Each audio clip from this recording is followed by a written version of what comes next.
The snow of the North Caucasus, January 25, 1959. The Soviet Union existed under a blanket of ice and secrets, but for a group of ambitious young people, the only border was altitude. 9 trekking skiers, all experienced students from the Ural Polytechnical Institute, led by the talented Igor Dyatlov, embarked on a Class 3 expedition, the most difficult level, across the Ural Mountains.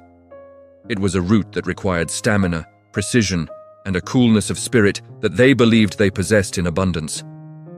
Their destination was Otorten, in the far north of the Urals, a mountain that the Mansi, the local indigenous people, revered and avoided. The goal was to complete the route and return in time for the Soviet Army Day celebration. One of the members, Yuri Yudin, would fall ill early on and be forced to return. A decision that, by cosmic chance or divine intervention, would separate him from the tragedy that would come to define his life. 8 men and 1 woman continued, their backpacks heavy with equipment, food, and the unwavering confidence of the invincible. The last visual record of the Dyatlov group is dated January 31st. Granulated photographs recovered later show the team preparing a supply cache at the edge of the forest before ascending to the more exposed area. From that point on, they would be alone with the wind and the snow. The group never reached Otorten. The expected return date, February 12th, passed without contact. Initially, the authorities showed no concern. Delays were common in winter expeditions. It was only when days turned into weeks and worried parents demanded an answer that the search and rescue machine was activated. It was February 20th. The silence was already too long. The first sign, the first forensic evidence of a catastrophic collapse, was found on February 26th on the slopes of Kholat Syakhl mountain, whose Mansi name ominously means Dead Mountain. The search team found the Dyatlov group's tent. What they saw was not the result of a storm or a gradual burial by snow. The tent was partially collapsed, but the detail that froze the investigators' blood was the cut. The canvas had been ripped from the inside out, hastily opened, perhaps with a knife or an ice blade. Inside, belongings were untouched. Boots carefully lined up, woolen winter coats, food, and mountain equipment. Almost everything vital for survival at 50 degrees below zero had been left behind. Initial analysis of the footprints revealed a disturbing pattern. 8 or 9 pairs of footprints, some barefoot or wearing only socks, others covered by simple shoes, led away from the tent. These footprints indicated that the 9 members had fled. They did not walk, they ran. And the trajectory was not towards the valley or the safety of the forest, but towards a distant ravine, a slow and disorderly descent, more than a mile away from the tent. Following the trail of the hasty flight, the rescue team found the first 2 bodies, Yuri Krivonishenko and Yuri Doroshenko. They were about 1.5 miles from the tent, near the remains of a campfire, under a huge, isolated pine tree. Both were dressed only in shirts and socks, barefoot in the Siberian ice. Their hands, according to reports, were scraped and injured, with pieces of flesh and skin hanging, as if they had climbed the pine tree in panic.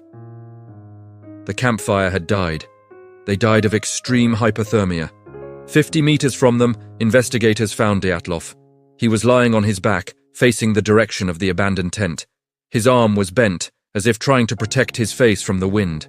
Dyatlov was better dressed than the other 2, but his death was identical. Hypothermia. Near him was Zinaida Kolmogorova, and a little further away, Rustem Slobodin. The position of their bodies suggested that the 3 were desperately trying to crawl back to the only shelter they had, the tent, when their body temperature failed. The autopsy of these first 5 bodies revealed no evidence of struggle or violent attack, only asphyxia and the brutal cold. The primary cause of death was unequivocal: freezing. The mystery, however, the question that would haunt the case for decades, was not how they died, but what had forced them to flee the tent barefoot in the middle of the polar night. The cause of the flight was not the cold, but what scared them so much that the cold became the preferred option. The 4 remaining members of the group took another 2 months to be found. It was May 1959. The melted snow revealed the horror in the deep ravine. The bodies of Nikolai Thibault-Brignol, Lyudmila Dubinina, Alexander Kolevatov and Alexander Zolotarev, were found buried under 4 meters of snow in a much more sheltered area. The forensic difference between this second group and the first was terrifying. The first group had frozen to death.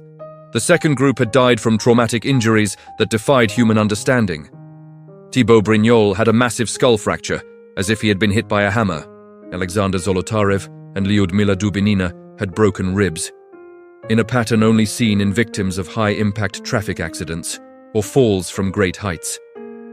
The force was so extreme that their skin was not torn, suggesting an unnatural compression, not caused by direct contact with blades. But the most disturbing detail belonged to Lyudmila Dubinina. Her body lay on its back, and her tongue, eyes, and part of her lips were missing.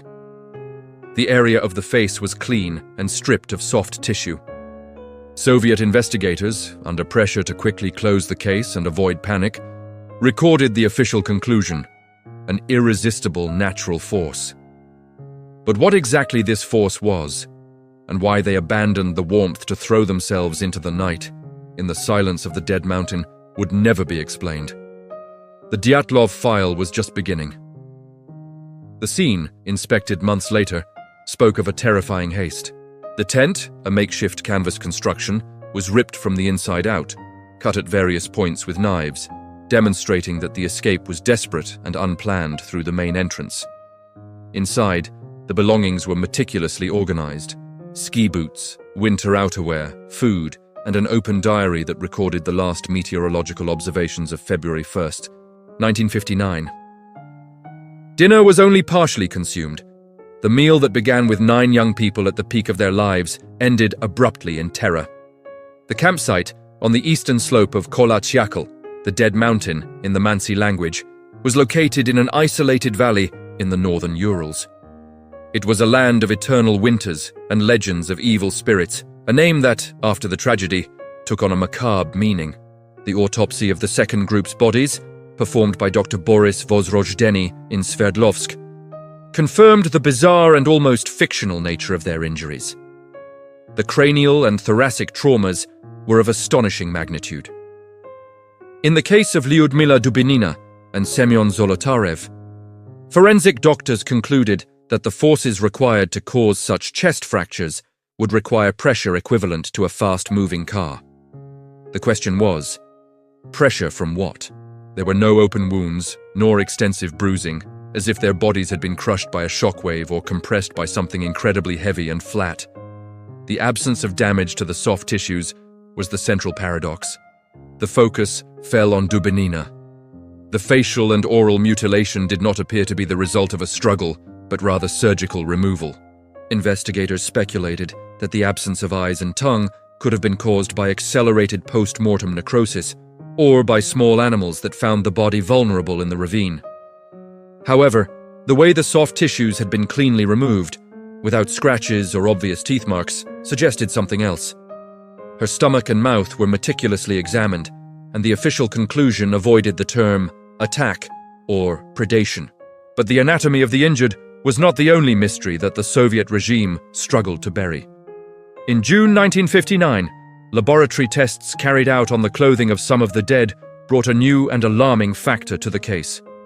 The clothes of Alexander Kolevatov and Alexander Zolotarev, in particular, showed traces of significant beta radiation. The levels found were not lethal, but they were strange and inexplicable for a group of students deep in the Siberian wilderness, miles from any known nuclear facility. Prosecutor Lev Ivanov, the man in charge of conducting the inquiry on behalf of the state, began to feel the political pressure mount as these forensic facts accumulated.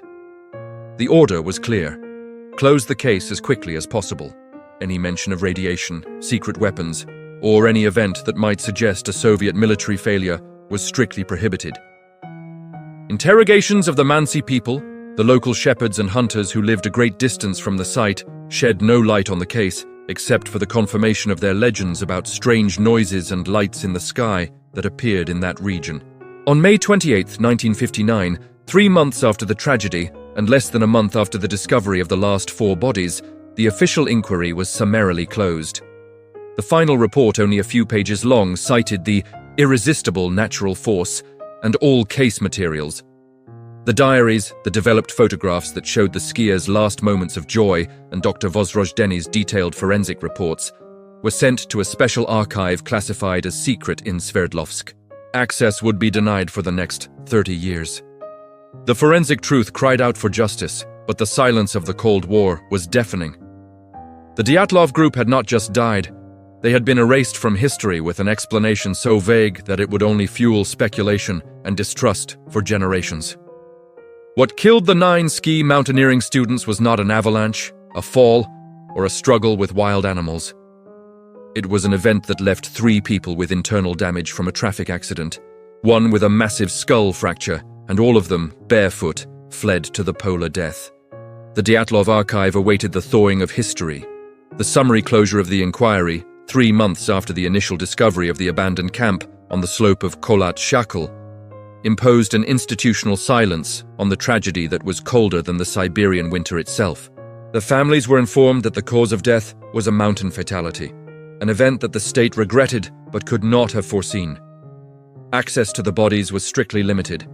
The order to the families was simple and brutal. Accept the official explanation and maintain silence, or lose benefits and face scrutiny from the security apparatus. This did not prevent the forensic details, although archived, from generating an underground fear among the few pathologists and investigators who saw the evidence up close. Dr. Boris Vozrozhdeni's report, the forensic doctor in charge of the examinations in Sverdlovsk, was the most damning evidence against the conclusion of natural force. In 3 of the skiers, Lyudmila Dubinina, Semyon Zolotarev, and Alexander Kolevatov, the damage was of astonishing magnitude. Lyudmila Dubinina was found with massive fractures to the ribs on the left side, comparable to those resulting from a high-speed side impact, such as a traffic accident or falling from a great height. The trauma was internal. Her outer skin showed no bruising, indicating that the force that struck her was compressive or barometric, and not from a direct and superficial physical impact. Even more disturbing, her eyeball and tongue were missing. The removal did not show signs of animal mutilation, and the depth of the excision suggested an almost surgical event, or at least incredibly rapid and localized decomposition. Semyon Zolotarev, the oldest member of the expedition, had 10 broken ribs, an identical trauma but on the right side. Nikolai Thibault-Brignol, in turn, presented an extensive skull fracture, a damage that required a force superior to a mere stumble in the darkness. The skiers were victims of massive, invisible and indiscriminate violence. To these inexplicable injuries was added the spectral evidence of radiation. Tests performed on Kolevatov's and Dubinina's clothes, cited in auxiliary notes of the inquiry that were quickly suppressed, revealed anomalous traces of alpha and beta radioactivity, at levels significantly above the natural background. The official explanation for this, that the students might have handled some type of radioactive equipment before the trip, was laughable. The group was studying civil engineering and radio.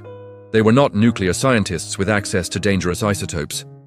This fact, the radiation in the tissues and clothing, was the irrefutable proof that an external event, military or technological in nature, had occurred that night. To ensure that the uncontrollable accident narrative persisted, the area around Kholat Syakhl, or Dead Mountain, was immediately sealed off to the public and any expeditions for the next 3 years. The destroyed camp, the site where the tent was ripped from the inside out, was cleaned up by military units. Any trace of the events of February 2, 1959, was erased from the landscape, leaving behind only nebulous memory and pain. The Dyatlov Archive remained in the bureaucratic limbo of Sverdlovsk, sealed and covered up by the paranoid institutionalism of the Khrushchev era. The university community, although deeply affected, was silenced under the threat of political dissent. The 9 were buried as tragic victims of Mother Nature. But secondary inquiries, secretly conducted by family members and close friends of the group who refused to accept the official story, discovered that the suppression of information went beyond mere state secrecy. Prosecutor Ivanov, who signed the case closure, was transferred and years later in retirement would make enigmatic confessions. He admitted that during the course of his investigation, a Red Army general had demanded that certain details, specifically the radiation and the orange lights that the Mansi and other mountaineers had reported, be removed and never discussed again. The case was not closed due to lack of evidence. It was closed by decree, protecting a secret that, if revealed, would have caused an international scandal about failed military tests, secret weapons, or what some began to whisper, non-human encounters in the Russian taiga.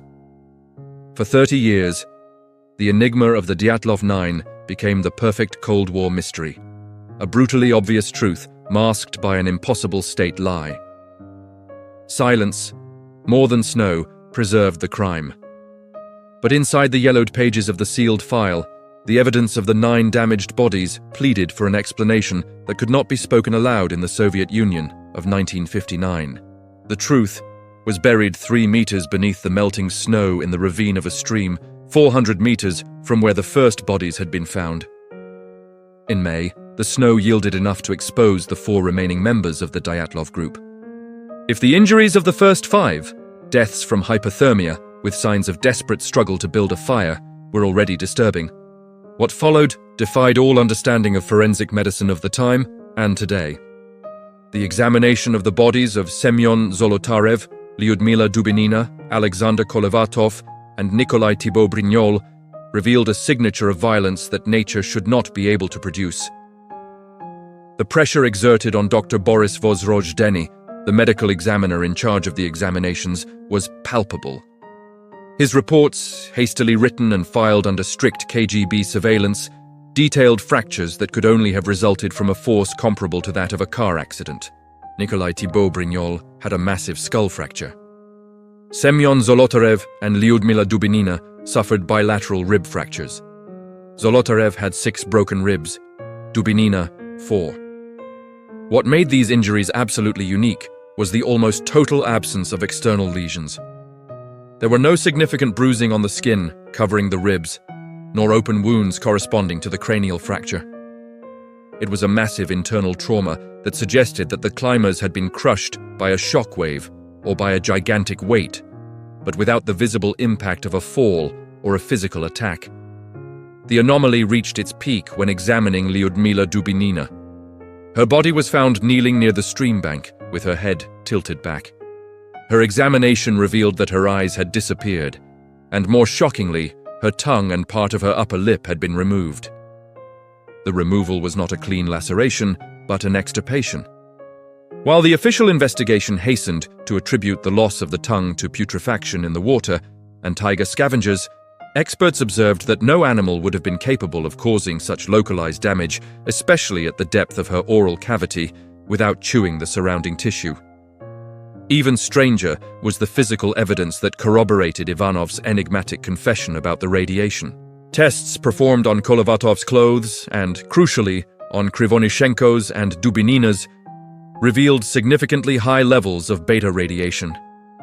The fabric of the clothing, especially a sweater belonging to Krivonishenko, emitted a faint fluorescence. Soviet investigators tried to explain this as accidental contamination, perhaps radioactive dust from some previous test carried by the wind. But the radiation was concentrated in certain areas of the clothing, suggesting that the individuals had been in direct and close contact with an unknown radioactive source, perhaps at the exact moment of their death. The atmosphere at the campsite also told a story of rationalized panic. The tent was not simply abandoned, it was ripped with knives from the inside out. The 9 fled, poorly dressed, into the Arctic darkness at 30 degrees below zero. This behavior, known as paradoxical undressing, is sometimes observed in victims of extreme hypothermia, a delusional desire to remove clothes.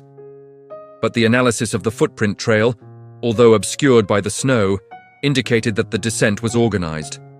They fled together. The psychology of the scene is terrifying. The group of 4 in the stream did not die there first. They had taken refuge in a desperate attempt to protect themselves from something moving down the mountain. The bodies of Zolotarev and Dubinina were dressed in the clothes of other members who had already died. An indication that the survivors had used the corpses as a source of thermal insulation, a cold and pragmatic decision that defies the idea of blind panic. They resisted, But what hit them in the stream, in the confines of Mount Syakhl, was not the cold. It was a brute and silent force, the signature of concussive trauma, that transformed 9 experienced climbers into victims of a military experiment, or as the native Mansi continued to insist, of something that came from the stars and descended upon Kholat Syakhl Pass that February night. Secrecy was the only certainty. The official explanation that an irresistible natural force caused the deaths was not only vague, but methodically ignored the irrefutable forensic details. The pale orange-tinged fabrics, the radiation, the precise removal of Lyudmila's tongue, and the fact that they died with crushed bones without having spilled a drop of blood on the frozen ground. The Dyatlov Archive was closed, but its forensic ghosts, sealed in Dr. Vozrozhdeni's reports, continued to scream in silence for 3 decades of Soviet secrecy. Prosecutor Lev Ivanov, the chief investigator of the case in the city of Sverdlovsk, felt the weight of the Kremlin crush the inquiry even before the 9 bodies had been recovered from the permafrost. The investigation, initiated in February, was abruptly closed in May 1959, with the order that any copies of the proceedings should be destroyed and the files sent to the ultra-secret vault of the Communist Party. Ivanov, a pragmatic bureaucrat, followed orders but kept notebooks and the seed of doubt with him. The official explanation was fabricated. He knew that the conclusions about the natural force were ridiculous in the face of the skull X-rays. The radiation tests conducted at the city's Institute of Hygiene and Epidemiology revealed beta contamination peaks in the tissues of some of the bodies, most notably in Zolotarev's pants and Lyudmila Dubinina's sweater. It was not lethal radiation, but it was anomalous. It was the type of contamination associated with debris from atmospheric nuclear tests or residue from specialized propulsion systems. In an era when the Soviet Union conducted secret military tests at Novaya Zemlya and Kapustin Yar, the possibility of contaminated atmospheric fallout over the northern Urals was not ruled out. However, what raised suspicions was the location of the radiation, concentrated in the outer clothing, not dispersed on the skin or in the surrounding air. It seemed that the climbers had been in very close contact with an external radioactive source immediately before death. The chronology of the injuries defied all forensic logic. The 4 bodies found in the stream in May, Lyudmila Dubinina, Semyon Zolotarev, Nikolai Thibaut Brignol, and Alexander Kolevatov, exhibited injuries that were almost surgical in their destructive precision. Thibaut Brignol's skull was crushed, with a massive fracture to the temple that showed no external bruising. Dubinina had multiple bilateral rib fractures, resembling concussive trauma from a shockwave, as if she had been hit by a vehicle at high speed, but without any impact mark on the skin. The violence was internal, the result of extreme and silent compression. This blunt trauma, this violence without blood and without struggle, led investigators to consider the hypothesis of an air explosion or a localized barometric event, something that the science of the late 50s could barely conceive. A powerful sound wave, capable of breaking human bones without tearing the epidermis. And this theory took on a sinister form when confronted with external eyewitness accounts.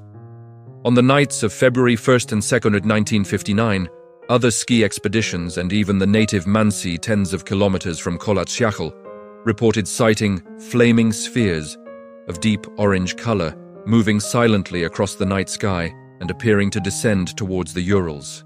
These phenomena, which would later be catalogued in the archives as ognevenie shari, or fire globes, were typically dismissed as meteors or remnants of R-7 rockets. But the testimonies were consistent. Spheres hovering, silent and with a greenish halo, moving too slowly to be natural astronomical phenomena. It was this juxtaposition, the internal concussive trauma, the inexplicable radiation, and the atmospheric sightings of unknown technology or phenomenon, that forced the party to close the case. The truth of the Dyatlov Pass did not lie in death by cold, but in the collision of 9 university students with a secret that the Soviet state was willing to bury under 3 meters of snow, classifying it as impenetrable and irrevocable, turning Mount Syakhl, the mountain of death, into a silent memorial to censorship and invisible terror. Whatever forced those 9 to rip their tent It was something that came from above and left no trace that the police could photograph.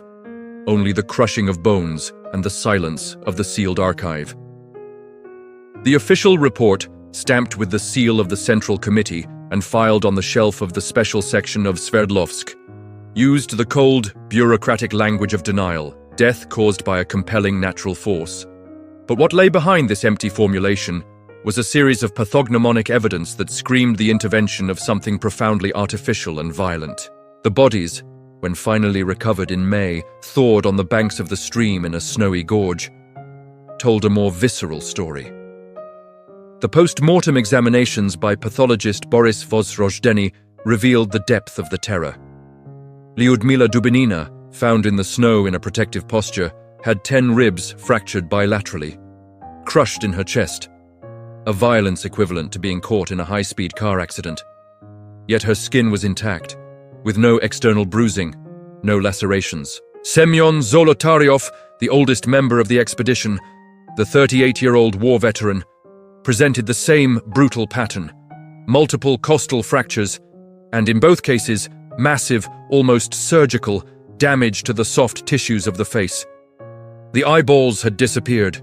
Dubinina's tongue was absent, extracted at the root, leaving only the exposed hyoid bone. There were no signs of struggle or cannibalism. It was the damage of an extreme pressure system that forced organs and fluids out of the body in a violent and catastrophic manner. Investigators, overseen by prosecutor Lev Ivanov, were forced to extend forensic analysis into the realm of atomic physics. 3 pieces of clothing, 2 wool sweaters and ski pants, belonging to Dubinina and Alexander Kolevatov, were sent to a secret laboratory in Moscow. The results came back with the chilling confirmation. The tissues were saturated with abnormal levels of alpha and beta contamination, radiation that exceeded safety limits by up to 100 times in some places. The technical opinion claimed that the radiation could be a mere result of exposure to radioactive dust clouds, a euphemism for the Soviet military tests that obscured the atmosphere of the Urals during that period. The mystery of the fire globes, the Ogneveni Sheri, transformed from an isolated event into a central piece of the puzzle.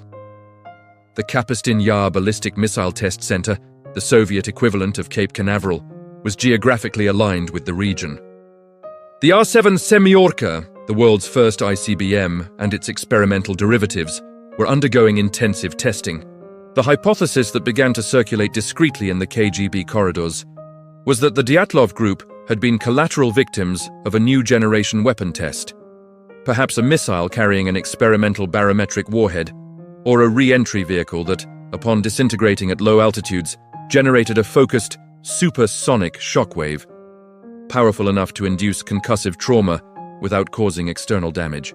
Lev Ivanov himself, the man in charge of building the case, felt the grip of the state apparatus. In 1990, before his death, he confessed that he had been explicitly instructed not to pursue the line of investigation involving the spectacular atmospheric sightings. The final dossier was edited and purged, removing any mention of the flaming spheres or the most compromising radiation results. The official narrative needed to be clean, reduced to the cold and the mountain, because admitting the collision of 9 students with secret military technology was admitting a national security failure, and worse, the existence of weapons that could operate in silence and leave only the internal crushing of bodies as proof. The tragedy of Dyatlov Pass, therefore, was not just a mountain mystery, but an eidetic and disturbing record of the paranoia and brutality of the Iron Curtain, where the truth was always the first sacrifice. The top of Kholat Syakhl became, in fact, the mountain of death, because the force that descended upon them came from the sky and was classified.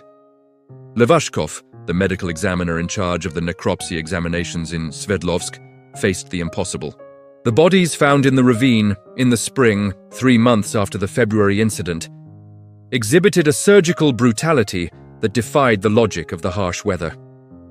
Zinaida Kolmogorova, Igor Dyatlov, and Rustem Slobodin, the first to be found frozen on the line of return to the camp, had damage consistent with extreme hypothermia. But the base of Slobodin's skull presented a fissure a small fracture that seemed to indicate a strong and concentrated impact, but without external bleeding compatible with a violent fall. But it was the bodies in the ravine, the final quartet, that sealed the terror and the classification of the case. Lyudmila Dubinina, lying face down in the frozen water, had the soft tissue of her face mutilated. The absence of the eyeball, nasal cartilage, and tongue was of a precision that defied animal predation and natural decomposition in low temperatures. Semyon Zolotaryov, the oldest member of the group, had 6 broken ribs. Nikolai Thibault Brignol had a massive skull fracture. These were not injuries caused by a snowslide or a fight. The pressure exerted was equivalent to a frontal car impact, or the force of fast-moving water crushing a ribcage. Crucially, there were no external bruises on the bodies to indicate a struggle or dragging against rocks. It was the unmistakable signature of a massive and instantaneous compression force, acting from the air and not through physical contact. Radiological results became even more troublesome. The 1959 examinations, carried out at the Sverdlovsk Forensic Laboratory, detected traces of beta-gamma radiation on Dubinina's and Zolotaryov's clothes. Although the official reading was considered low to cause immediate poisoning, it was anomalous for such an isolated region and untouched by known terrestrial nuclear tests. The contamination was concentrated in the red or orange-tinged areas of the clothes themselves, indicating that the radiation had interacted with the organic fibers in an unusual way, or that specific particles of rocket propellant, such as dinitrogen tetroxide used in the R-7, had been vaporized and deposited on them. Colonel G.I. Osipov, who supervised the analysis, merely recorded significant radioactive contamination, and by direct order from the top, the matter was moved to the list of forbidden discussion items. The year 1959 was a boiling point in the Cold War. Nikita Khrushchev, newly consolidated in power, was focused on proving Soviet technological superiority. Any failure, especially one that killed 9 young students in an undeclared military exclusion zone, was a propaganda disaster. The order of silence did not just come from the regional offices of Sverdlovsk, it echoed from the highest spheres of the Presidium. Dyatlov Pass was an inconvenient secret that needed to be buried under the snow of neglect and folklore. The Mansi, the indigenous hunter-gatherer people who had inhabited the foothills of Kholat Syakhl for centuries, already knew about the atmospheric anomalies. They had repeatedly reported to local authorities the slow-moving shooting stars and the sound of thunder without clouds or a winter storm. Their testimonies, collected superficially by the search teams led by prosecutor V.I. Korotayev, were summarily dismissed as superstitious folklore, a classic mistake of the Soviet state that preferred to trust centralized science over listening to local knowledge. What the Mansi did not know was that the roar they heard, the silent flash that ignited the sky on the night of February 1st to 2nd, 1959, was not the work of mountain spirits, but the supersonic sound of the first missile empire in history, colliding with human life at altitude.